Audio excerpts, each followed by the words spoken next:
루카가 전한 거룩한 복음입니다. 그 무렵 예수님의 제자들은 길에서 겪은 일과 빵을 떼실 때 그분을 알아보게 된 일을 이야기해 주었다. 그들이 이러한 이야기를 하고 있을 때 예수님께서 그들 가운데 서시어 평화가 너희와 함께 하고 그들에게 말씀하셨다. 그들은 너무나 무섭고 두려워 유령을 보는 줄로 생각하였다. 그러자 예수님께서 그들에게 이르셨다. 왜 놀랐느냐? 어찌하여 너희 마음에 여러 가지 의혹이 있느냐? 내 손과 내 발을 보아라. 바로 나다. 나를 만져보아라. 유령은 살과 뼈가 없지만 나는 너희도 보다시피 살과 뼈가 있다. 이렇게 말씀하시고 나서 그들에게 손과 발을 보여주셨다. 그들은 너무 기쁜 나머지 아직도 믿지 못하고 놀라워하는데 예수님께서 그들에게 여기에 먹을 것이 좀 있느냐 하고 물으셨다. 그들이 구운 물고기 한 토막을 드리자 예수님께서 그것을 받아 그들 앞에서 잡수셨다. 그리고 그들에게 이르셨다. 내가 전에 너희와 함께 있을 때 말한 것처럼 나에 관하여 모세와 율법과 예언서와 시편에 기록된 모든 것이 다 이루어져야 한다. 그때 예수님께서는 그들의 마음을 여시어 성경을 깨닫게 해주셨다. 이어서 그들에게 이르셨다. 성경에 기록된 대로 그리스도는 고난을 겪고 사흘 만에 죽은 이들 가운데에서 다시 살아나야 한다. 그리고 예루살렘에서부터 시작하여 죄의 용서를 위한 회개가 그의 이름으로 모든 민족들에게 선포되어야 한다. 너희는 이 일의 증인이다. 주님의 말씀입니다.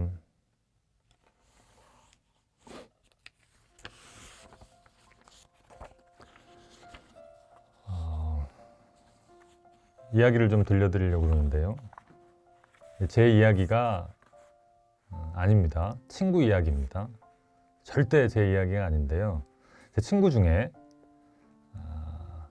옛날에 여자친구를 사귀면 여자친구랑 자꾸 헤어지는 친구가 있었습니다.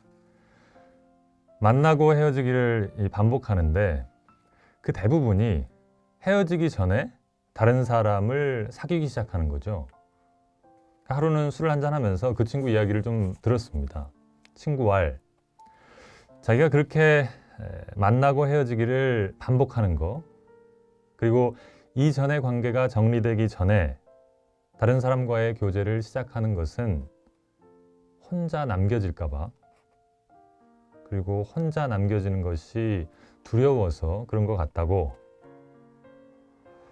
그래서 지금 사귀고 있는 여자친구가 자신에 대한 관심과 애정이 조금 줄어드는 그런 낌새가 느껴지면은 재빨리 다른 사람을 만날 준비를 하게 되는 것 같다고. 지나고 나서 생각해 보면 여자친구의 관심이나 애정이 줄어든 것이 아닐 수도 있을 텐데 지레짐작으로 겁을 먹고 다른 사람을 먼저 만난 것 같다. 이런 얘기를 했습니다. 자기는 헤어지는 게 너무 두렵다. 그렇게 얘기를 한 거죠.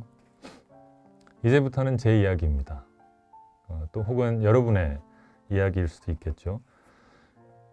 누구나 헤어지는 게 두렵습니다. 혼자 남겨지는 게 두렵습니다. 더 심하게 얘기하면 버려지는 것, 버림받는 것, 그것에 대한 두려움을 누구나 다 가지고 있습니다. 그런데 우리 모두는 이런 이별 혹은 혼자 남겨진 경험, 그런 것들을 다 가지고 있죠. 어렸을 때 집에 혼자 있을 때 무서웠던 경험이나 혹은 친구들로부터 따돌림을 당했던 기억이나 아니면 거절의 체험,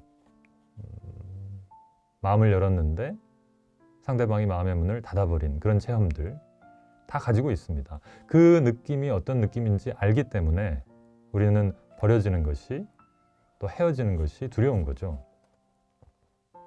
죽음에 대한 공포도 이것과 관련이 있습니다. 죽음은 커다란 이별입니다. 가까운 사람의 죽음이 슬픈 것은 돌아가신 분에 대한 안타까움, 미안함 이런 감정도 있지만 더불어서 혼자 남겨지게 된 자신의 처지에 대한 슬픔 또 같이 있는 거죠. 그래서 이별에 대한 두려움은 우리 모두의 것이고 이별을 두려워하는, 혼자 남겨지는 것을 두려워하는 것은 우리 자신들의 모습입니다. 우리만 두려워했던 것은 아닙니다.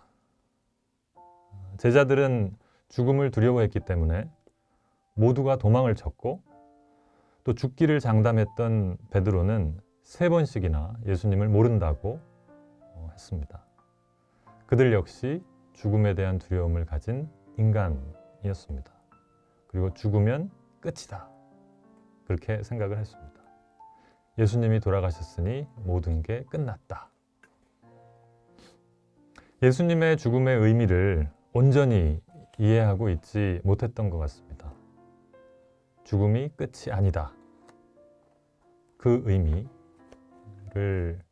예수님께서 공생활 동안에 누차 말씀을 하셨는데도 제자들은 그것을 깨닫지 못하고 있었던 거죠. 오늘 복음에서 부활하신 예수님은 당신께서 부활하기 위해서는 반드시 죽음을 받아들여야만 한다고 말씀하십니다. 이렇게 말씀하시죠. 성경에 기록된 대로 그리스도는 고난을 겪고 사흘 만에 죽은 이들 가운데서 다시 살아나야 한다. 제자들이 죽음이 끝이 아니라 새로운 삶으로의 통과 의례라는 것을 깨닫게 된 뒤에 비로소 제자들은 부활하신 예수님에 대한 확신을 가지게 됩니다. 헤어졌다고 끝은 아닙니다. 헤어지면 다시 만나게 되어 있습니다. 모든 관계는 만남과 헤어짐의 연속이고 죽음과 부활의 연속입니다. 예수님께서도 아버지를 떠나서 세상으로 오셨습니다. 그러나 다시 세상을 떠나서 아버지께로 가시는 거죠. 마리아 막달레나가 부활하신 예수님을 만지려고 할 때 예수님께서 아버지께로 가려고 하니 잡지 말라고 그렇게 말씀을 하시죠.